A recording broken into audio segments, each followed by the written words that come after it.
நீங்கள் பார்த்துக் கொண்டிருப்பது உங்கள் விஜய். வெல்கம் டு நடந்தது என்ன. அனைவருக்கும் கோபிநாத்தின் அன்பு வணக்கம். குழந்தைகளை மாடியிலிருந்து தூக்கி எறியும் நேர்த்திக்கடன் ஒரு பேரதிர்ச்சி திருவிழா.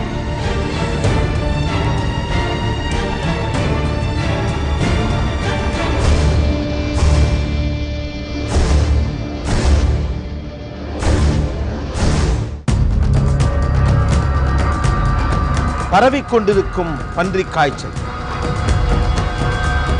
நாம் பாதுகாப்பாக இருப்பது எப்படி? தன்னுடைய வேண்டுதலை நிறைவேற்றின கடவுளுக்கு ஒரு மனிதன் நன்றி செலுத்துறது தான் நேர்த்திக்கடன். பெரும்பாலும் நேர்த்திக்கடன் அப்படிங்கிறது ஒரு மனிதன் தன்னுடைய உடம்பை வருத்தி கொண்டு செய்யக்கூடிய ஒரு விஷயமா தான் பல நேரங்களில் இருந்திருக்கு. ஆனால் இதுவரைக்கும் நம்ம பெரிய அளவுக்கு கேள்விப்படாத ஒரு நேர்த்திக்கடன் கர்நாடக மாநிலம் பாகல்கோட் மாவட்டத்தில் நடக்குது. அது என்னன்னா, குழந்தைகளை மாடியிலேருந்து தூக்கி கீழே போடுறாங்க.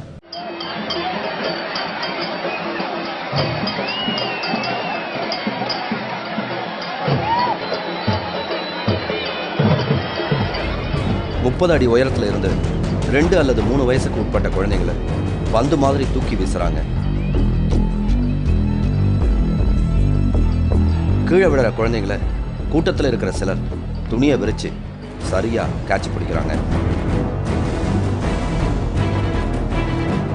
பார்க்குறவங்க மனசுல பதைப்பை ஏற்படுத்துகிற இந்த வினோத திருவிழா நம்ம பக்கத்து மாநிலமான கர்நாடகாவில் தான் நடக்குது.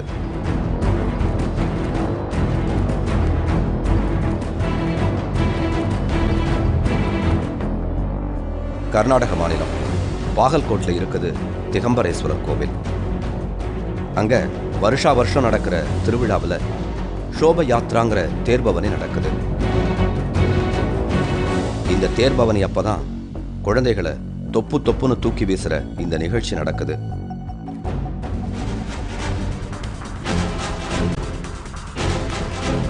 பதற்றமும் அழுகையுமா இருக்கிற சின்ன குழந்தைங்களை தேர் மேல இருக்கிற பூசாரி கிட்ட தூக்கி கொடுக்கறாங்க. குழந்தைய கையில வாங்குற பூசாரி லேசா மேலையும் கீழையுமா அசைச்சு பதற்றமே இல்லாம கீழே விரிச்சு பிடிக்கப்பட்டிருக்கிற துணியில குழந்தைய போடுறாரு.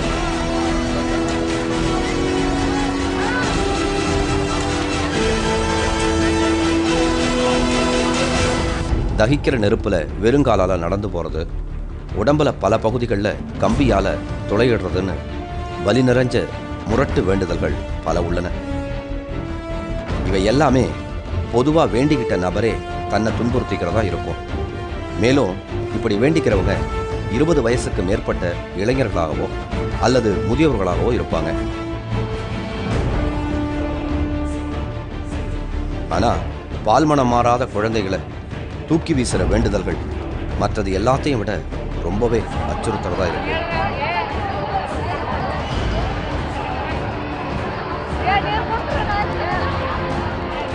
லேசா கால் தவறி குழந்தை கீழே விழுந்தாலே பதறி போற தாய்மார்கள் இந்த திருவிழாவில் தங்கள் குழந்தைகளை தூக்கி வீசுறப்ப எந்த பதற்றமும் இல்லாம பக்தியோட அதை ஏத்துக்கிறாங்க.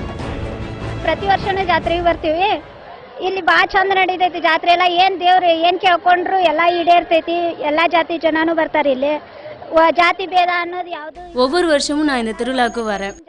பாகல்கோட்டில் நடக்கிற இந்த திருவிழாவில் எல்லா ஜாதியினரும் எந்த பாகுபாடும் இல்லாமல் வந்து கலந்துக்கிறாங்க.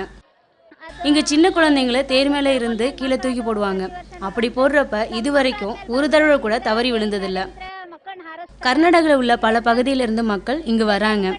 இங்க வர மக்களுக்கு தாங்க வேண்டிக்கிறது கட்டாயம் நடக்குன்ற நம்பிக்கை நிறையவே இருக்கு. ಜನನೂ ಬರ್ತಾರ. ಎಲ್ಲ ಭಾಳ ಚಂದ ನಡೀತೈತಿ. ಇಲ್ಲಿ ಬಂದ್ರೆ ಏನ್ ಕೇಳಿದ್ರು ಎಲ್ಲ ಈಡೇರ್ತೈತಿ. ದೇವ್ರಿಗೆ ನಂಬಿಕೆ ಹೊಂದಿರ್ಬೇಕು ಅಷ್ಟೇ. ಅದು ಮಕ್ಕಳ ಆಗಲಾರದಂತ ಸಂದರ್ಭದಲ್ಲಿ ತಾಯಿ ಹತ್ರ ಬೇಡ್ಕೊಂಡಾಗ ವರ್ಷ ತುಂಬುದ್ರೊಳಗಾಗಿ ಗಂಡ ಮಗು ಇರಬಹುದು, ಹೆಣ್ಣು ಮಗಳು ಇರಬಹುದು. இந்த திருவிழாவோட சிறப்பு என்னன்னா, பல வருஷமா குழந்தை இல்லாம இருக்கிறவங்க இந்த கோயில்ல வந்து வேண்டிக்குவாங்க. அப்படி வேண்டிக்கிட்ட அவங்களுக்கு ஒரே வருஷத்துல குழந்தை பிறக்கும். அவங்க அடுத்த வருஷமும் இந்த விழாவில் வந்து கலந்துக்கிட்டு தங்களோட குழந்தைகளை தேர் மேல இருந்து போட்டு தங்களோட பிரார்த்தனையை நிறைவேற்றிக்குவாங்க. இந்த வருஷம் மொத்தம் 700 குழந்தைகள் தேர் மேல இருந்து தூக்கி போடப்பட்டிருக்கு.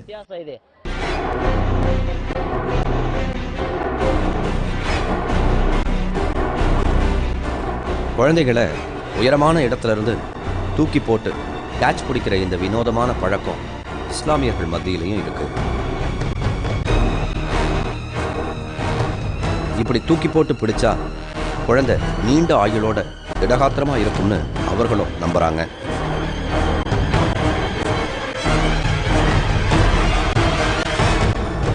இந்த பழக்கத்துக்கு இப்போ உலக அளவுல பெரிய எதிர்ப்பு குரல்கள் எழுந்திருக்கு. திகம்பரேஸ்வரர் கோயிலில் நடக்கிற இந்த திருவிழாவும் கடந்த சில வருஷங்களா சர்ச்சைக்கு உள்ளாகி இருக்கு. எந்த விபரமும் தெரியாத சின்ன குழந்தைங்களை தூக்கி போட்டு கேட்ச் பிடிக்கிறது குழந்தைங்களுக்கு உடல் அளவுல பெரிய பாதிப்புகளை ஏற்படுத்தும்னு பலரும் எதிர்த்திருக்கிறாங்க.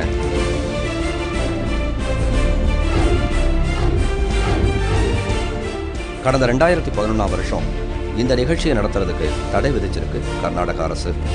ஆனா மக்கள் பலரும் இந்த நிகழ்ச்சியை நடத்தணும்னு கேட்டுக்கிட்டதால மிகுந்த பாதுகாப்போட நடத்துறதுக்கு இப்போ ಅನುಮತಿ ಅಳಿಸಿರುತ್ತಾರೆ. ಪ್ರತಿ ವರ್ಷನೂ ಕೂಡ ಬಹಳ ವಿಜೃಂಭಣೆಯಿಂದ ನಡೆಯುವಂತ ಒಂದು இது ரொம்ப ஃபேமஸான திருவிழா. தேர் மேல இருந்து சின்ன குழந்தைகளை தூக்கி வீசுறப்ப பல பிரச்சனைகள் வரும். இதனால தங்களோட குழந்தைகள் உயிருக்கு கூட பாதிப்பு ஏற்படும்னு பலர் சொல்லியிருக்காங்க. இதனால கவர்மெண்ட் ஒவ்வொரு வருஷமும் இந்த திருவிழாவை ரொம்ப கவனமா நடத்திட்டு வர்றாங்க. குழந்தைகளை இப்படி மாடியிலேருந்து தூக்கி போட்டு நேர்த்திக்கடன் செய்யறதுனால அவங்களுக்கு எந்த பாதிப்பும் ஏற்படாது. காரணம், நாங்கள் இதை கடவுளுக்காகத்தான் செய்கிறோம், இதை செய்யலைன்னா தான் எங்களுக்கு பிரச்சனை வரும் அப்படின்னு அந்த கிராமத்து மக்கள் ஊர் மக்கள்லாம் சொல்கிறாங்க. அதே மாதிரி போலீஸும் என்ன சொல்கிறாங்கன்னா, ரொம்ப காலமாக இது இந்த பகுதியில் இருக்கக்கூடிய பழக்கம், அவங்களுடைய நம்பிக்கை சார்ந்த விஷயம், அதனால் எங்களால் இன்டர்ஃபியர் ஆக முடியல அப்படின்னு சொல்கிறாங்க. நாம் இந்த நிகழ்ச்சியை பார்த்தப்போ அந்த நேர்த்திக்கடன் செலுத்துவதற்காக குழந்தைகளை மாடியிலேருந்து தூக்கி போடுற அந்த குழந்தைகள் எல்லாமே ஒரு பதட்டத்தோடையும் அழுகையோடும் இருந்தது. கீழே 4 பேர் நின்று வேட்டி வச்சு அந்த குழந்தையெல்லாம் பிடிக்கிறாங்க அப்படின்னாலும் கூட அந்த குழந்தைகள் இதனால் பாதிக்கப்படும் அப்படின்னு தோணுது.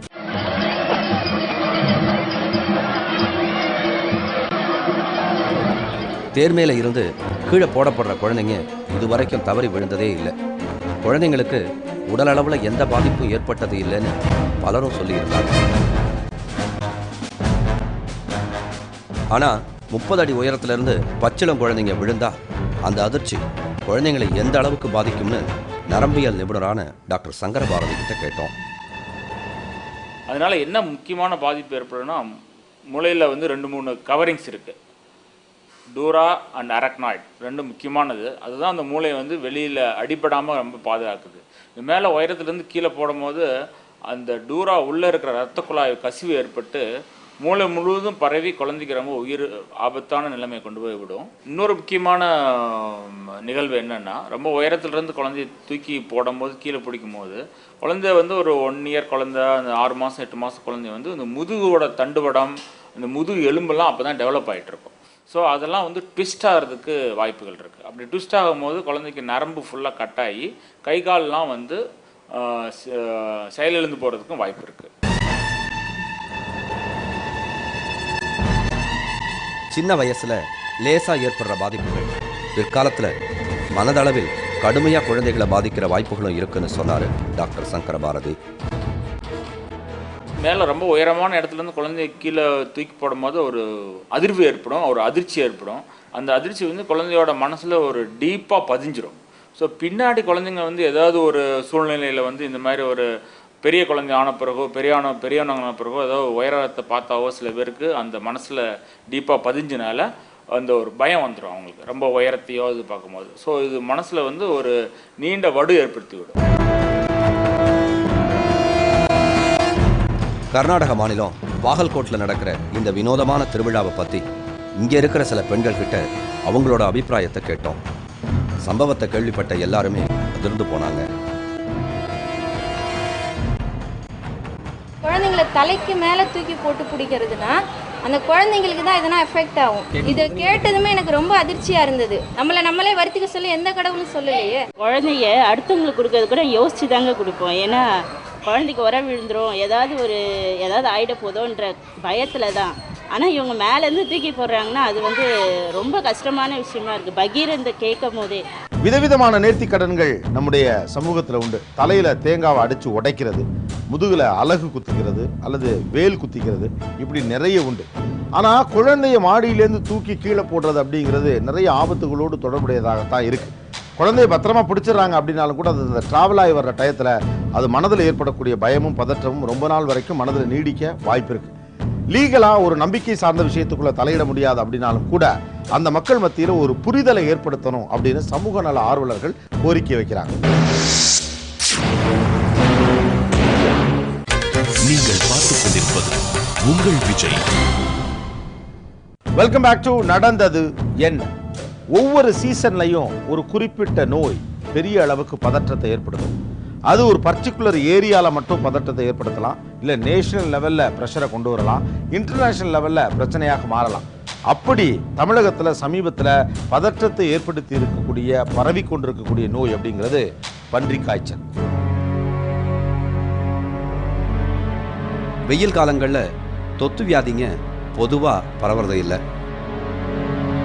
ஆனால் H1N1ங்கிற வைரஸால் உருவாகிற பன்றிக் காய்ச்சல் இப்போ பரவிக்கிட்டு இருக்கு. பன்றிக் காய்ச்சலால் பாதிக்கப்பட்டு சென்னை ஸ்டான்லி மருத்துவமனையில் இருந்த 2 பேர் நோய்க்கு பயந்து மருத்துவமனையை விட்டு தப்பி ஓடினதா செய்திகள் வெளியாச்சு. திருப்பூரில் விவசாயி ஒருத்தர் பன்றிக் காய்ச்சலால் இறந்ததை தொடர்ந்து அவரோட குடும்பத்தைச் சேர்ந்த ஒருத்தரும் தப்பி ஓடினதா சொல்லப்பட்டுச்சு. அடுத்தடுத்து வெளிவந்திருக்கிற இந்த செய்திங்க மக்கள் மத்தியில் பெரிய அச்சத்தை ஏற்படுத்தியிருக்கு. ஸ்டான்லி ஹாஸ்பிட்டல் யாரும் அட்மிட் ஆகவில்லை. இதுவரைக்கும் ஒரு ஓபியில் நடந்த கேஸு அவங்களுக்கும் இப்போது ட்ரீட்மெண்ட் நடந்து கொண்டிருக்கிறது. அவங்கெல்லாம் ஓடியெல்லாம் போகலை, அவங்க ஓபியாக வந்து ட்ரீட் பண்ணி வெளியே வீட்டுக்கு போயிருக்கிறாங்க. அவங்க வீட்டில் அவங்கள பார்த்து இந்த அவங்களுக்கு இருக்குதுன்னு நம்ம பப்ளிக் ஹெல்த் சொல்லி அவங்களுக்கு மாத்திரைகளை கொடுத்துருக்குது. 1920களில் மெக்சிகோ நாட்டில் தான் இந்த நோய் பரவ தொடங்கி இருக்கு. பிறகு அமெரிக்கா, கனடா, ஐரோப்பான்னு பல நாடுகளுக்கும் பரவி இருக்கு பன்றிக் காய்ச்சல். கடந்த 2007 தான் இந்தியாவுக்கு வந்திருக்கு பன்றிக் காய்ச்சல். ஸ்வைன் ஃப்ளூனாக்கா இது வந்து ஸ்வைன்னாக்கா பிக்ஸ் ஆக்சுவலாக அந்த ஸ்வைன்லேருந்து அப்புறம் மனிதர்களுக்கு பரவ ஆரம்பிச்சது. இப்போ வந்து மனிதன் டு மனிதனுக்கே இந்த பன்றிக் காய்ச்சல் வியாதி வந்து பரவிட்டு இருக்கு. 2009ஆம் ஆண்டு பன்றிக் காய்ச்சலால் பாதிக்கப்பட்டவங்க 3047 பேர்.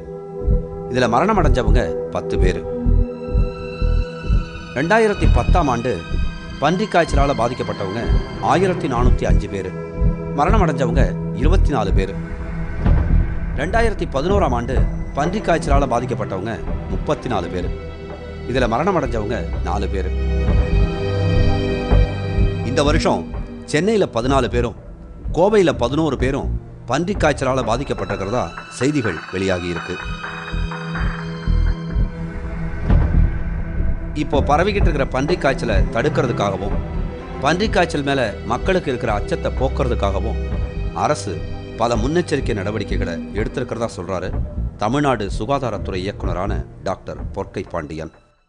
இந்த கேசஸ் வர ஆரம்பித்த உடனேயே உயர்மட்ட அதிகாரிகளை கூப்பிட்டு ஒரு ஆலோசனை கூட்டம் போன வாரம் நடத்தினாங்க. அந்த ஆலோசனை கூட்டத்தில் படி என்னென்ன மாத்திரைகள் எவ்வளோ இருக்குது, என்னென்ன பண்ணலாங்கிற நடவடிக்கைகள்லாம் அன்றைக்கி பேசப்பட்டது. H1N1 அப்படிங்கிற வைரஸ் கிருமியால் ஏற்படுற பன்றிக் காய்ச்சலோட பாதிப்பை influenza A, influenza B, influenza சின்னு 3 நிலைகளாக பிரிக்கிறாங்க. அதில் முதல் 2 நிலைகளில் இருக்கிறவங்களுக்கு பெரிய பாதிப்புகள் இல்லைன்னு சொல்கிறாங்க மருத்துவர்கள். ஏற்கனவே காம்ப்ளிகேஷன் ஆஸ்துமா மற்றும் பல நோய்கள் இருக்கிறவங்க இந்த பாதிப்புக்கு உண்டானால் அவர்களுக்கு இந்த மாதிரி ஒரு ரெஸ்பிரேட்டரி டிஸ்ட்ரெஸ்லாம் வரும். ஸோ அவங்க தான் பாதிப்பு உள்ளார்கள். சாதாரண மனிதர்கள் எந்த ஒரு வியாதியும் இல்லாதவர்களுக்கு இது ஆர்டினரி ஃப்ளூ மாதிரி தாங்க, அது பயப்பட வேண்டிய தேவையில்லை. பன்றிக் காய்ச்சலால் பாதிக்கப்பட்டவருக்கு அதோட தாக்கம் 5 அல்லது 6 மணி நேரத்துக்குள்ளாவே அதிகமாக இருக்கும்னு மருத்துவர்கள் சொல்கிறாங்க. சாதாரண சளி காய்ச்சலா அல்லது பன்றிக் காய்ச்சலான்னு தெரிஞ்சுக்க சில தகவல்கள். பன்றிக் காய்ச்சலா இருந்தால் பொதுவாக 100 டிகிரிக்கு மேலே காய்ச்சல் இருக்கும். கடுமையான உடல் வலி ஏற்படும். சளி இல்லாமல் வறட்டு இருமல் மட்டும் இருக்கும். தொண்டை வலி மற்றும் மூக்கில் நீர்வடிதல் ஏற்படும். குறிப்பாக நெஞ்சு வலி மற்றும் மூச்சு திணறல் போன்ற அறிகுறிகள் காணப்படும். ஃப்ளூங்கிறது நமக்கு சீசனலாக வரக்கூடிய சாதாரண ஒரு காய்ச்சல் தான். எல்லாருக்குமே இந்த ஃப்ளூ காய்ச்சல் சொல்லக்கூடிய இருமல் இருக்கும், ஜுரம் இருக்கும், தொண்டை வறட்சி இருக்கும், கண் எரிச்சல் இருக்கும், உடம்பு வலியெல்லாம் இருக்கும். இது எல்லாமே ஃப்ளூ தான். அது இதேமாரி தான் இந்த ஸ்வைன் ஃப்ளூக்கும் வந்து அறிகுறிகள்லாம் இருக்கும். பட் எப்போ நம்ம சந்தேகப்படணும்னாக்கா எங்கேயாச்சும் வெளி மாநிலங்களுக்கு போனாலோ இல்லை இப்போ நமக்கு மற்ற மாநிலங்களுக்கு போயிட்டு வந்தவங்க கூட நம்ம பழகினாலும் இந்த சந்தேகத்தை நம்ம பார்க்கணுங்க. உங்களுக்கு ஏதாவது சந்தேகம் இருந்தாக்கா நம்முடைய மருத்துவக் கல்லூரி அல்லது அரசு மருத்துவமனைக்கு போய் நம்ம வந்து இது பண்ணிக்கலாம். இதை வந்து நம்ம அரசுலேயே வந்து நம்ம இதை டெஸ்ட் பண்ணுறோம். இப்போ எடுத்துக்கிட்டிங்கனாக்கா நம்ம சென்னையை பொறுத்த வரைக்கும் Chennai Madras medical college, king institute கிண்டியில் வந்து இதற்காக இலவசமாக AH1N1 ஒன்று இருக்கிறதான்னு சொல்லி இலவசமாக நம்ம வந்து அந்த பரிசோதனை மூலமாக நம்ம வந்து நேசல் ஸ்வாப் மூலமாக நம்ம டெஸ்ட் பண்ணிகிட்டு இருக்கிறோம். அதேமாரி அரசு மருத்துவக் கல்லூரியில் எடுத்துக்கிட்டிங்கனாக்கா கோயம்புத்தூர், திருநெல்வேலி, திருச்சியில் இப்போ இன்னொரு 2-3 நாள் ஆரம்பிச்சிடுவோம். ஸோ இதுமாரி அங்கே ஒரு 3 இடத்துல நம்ம வந்து இலவசமாக பண்ணிக்கிட்டு இருக்கோம். பன்றிக் காய்ச்சல் பரவ ஆரம்பிச்ச உடனேயுமே கவர்மெண்ட் எல்லா டிஸ்ட்ரிக்ட் ஹெட் குவார்ட்டர்ஸ்லையும் இருக்கக்கூடிய ஹாஸ்பிட்டல்ஸில் இதுக்குன்னு ஸ்பெஷல் வார்டு உருவாக்கியிருக்காங்க. தேவையான மருந்துகளை சப்ளை பண்ணுறதா சொல்கிறாங்க. அது மட்டும் இல்லாமல் இந்த பிரச்சனையை எதிர்கொள்ள நாங்கள் தயாராக இருக்கோம் அப்படின்னு அதிகாரிகள் சொல்கிறாங்க. பட் இது எல்லாத்தையும் தாண்டி இந்த பன்றிக் காய்ச்சல் வராமல் நம்மை பாதுகாத்துக் கொள்வது எப்படி? இந்த 2012ஆம் ஆண்டுல மட்டும் 248 பேருக்கு H1N1 பாசிட்டிவ் இருக்கு அப்படின்னு சொல்லி ஃபைண்ட் அவுட் பண்ணியிருக்காங்க. இப்படிப்பட்ட ஒரு சூழ்நிலையில ஒரு தனிநபர் தேவையான அளவுக்கு பாதுகாப்பான முன்னேற்பாடுகளை செய்து கொண்டால் இந்த நோய் வராமல் தன்னை பாதுகாத்துக் கொள்ளலாம் அப்படின்னு டாக்டர்ஸ் அட்வைஸ் பண்றாங்க. நோய் பாதிக்கப்பட்ட சில மணி நேரத்துக்குள்ளாவே பெரிய தாக்கங்களை ஏற்படுத்துகிற பன்றிக் காய்ச்சலை அடிப்படையான சுகாதார நடவடிக்கைகளால் எளிதாக தடுத்து நிறுத்த முடியும்னு சொல்கிறாங்க மருத்துவர்கள். பன்றிக் காய்ச்சல் என்று சொல்லக்கூடிய ஸ்வைன் ஃப்ளூ எப்படின்னாக்கா இது வந்து காற்று மூலமாக பரவக்கூடியதுங்க. இப்போ ஒரு பாதிக்கப்பட்டவர் இருமுறார் தும்புறாருனாக்கா அந்த இருமல் மூலமாக அந்த AH1N1 வைரஸ் வந்து அருகாமையில் உள்ளவங்களை வந்து பாதிக்கும். ஸோ அதுக்காக தான் சொல்லுது, நம்ம இருமும்போது கைக்குட்டைகளை வச்சு வந்து மூக்கில் வந்து கைக்குட்டையில் வச்சுக்கிட்டாக்கா அந்த பரவத்தை நம்ம தடுக்கலாம். ரொம்ப கூட்டமாக உள்ள இடங்களுக்கு போகிறது அதெல்லாம் கொஞ்சம் நம்ம அவாய்ட் பண்ணால் நல்லாயிருக்கும். ஆனால் பயப்படுறதுக்கு ஒன்றும் கிடையாது. மாத்திரைகள் இருக்குது, நமக்கு தடுப்பூசிகள் இருக்குது, அதில் பயப்படுறதுக்கான ஒன்றும் கிடையாது. நீங்கள் வந்து மாஸ்க் வேர் பண்ணிக்கலாம். இன்னொன்று கை கால்களை கழுவிக்கொள்ள வேண்டியது எப்போதுமே இதெல்லாம் நம்ம செய்யணும். ஆனால் காலப்போக்கில் என்ன ஆச்சு, கை கழுவுறது, மூஞ்சியை கழுவுறது, கால் கழுவுறதெல்லாம் விட்டு போச்சு. அதனால் வீட்டுக்கு போன உடனே கை கால் கழுவி வாய் கொப்பளித்து இந்த வேலைகள்லாம் சரிவர செய்தால் இந்த நோய் நம்மளுக்கு தாக்கம் வராது. பன்றிக் காய்ச்சல் பரவற வேகமும் அதோட தாக்கமும் கொஞ்சம் அச்சுறுத்தும் வகையில் தான் அமைஞ்சிருக்கு. ஆனால் நவீன மருத்துவ வசதிகள் கொண்ட இன்றைய காலகட்டத்தில் மக்கள் அச்சப்பட தேவையில்லைன்னு சொல்கிறாங்க மருத்துவர்கள்.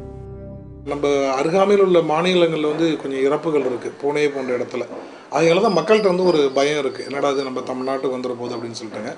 நம்ம சந்தேகமாக இருந்துச்சுனாக்கா உடனே டெஸ்ட் பண்ணிக்கலாம், அதில் ஒன்றும் பிரச்சனை கிடையாது. நம்ம வந்து டாமிஃப்ளூ மாத்திரை சாப்பிட்டாக்கா நிச்சயமாக 100% இறப்பை தடுக்கலாம். ஏன்னா மாத்திரைகள் எடுத்துக்கிட்டாக்க நிச்சயமாக இறப்பை தடுக்கலாம். அதுதான் முக்கியம். ஏரியா கண்டுபிடிக்கணும். அதை சந்தேகப்பட்ட உடனே டெஸ்ட் பண்ணிவிட்டு மாத்திரை எடுத்துக்கிட்டாக்க சரியாக போயிடும். 24 மணி நேரமும் இதுக்காக டாக்டர்கள் இருக்கிறார்கள். இந்த டெஸ்ட்டும் பண்ணி உடனே ரிப்போர்ட்டும் கொடுத்துருவாங்க.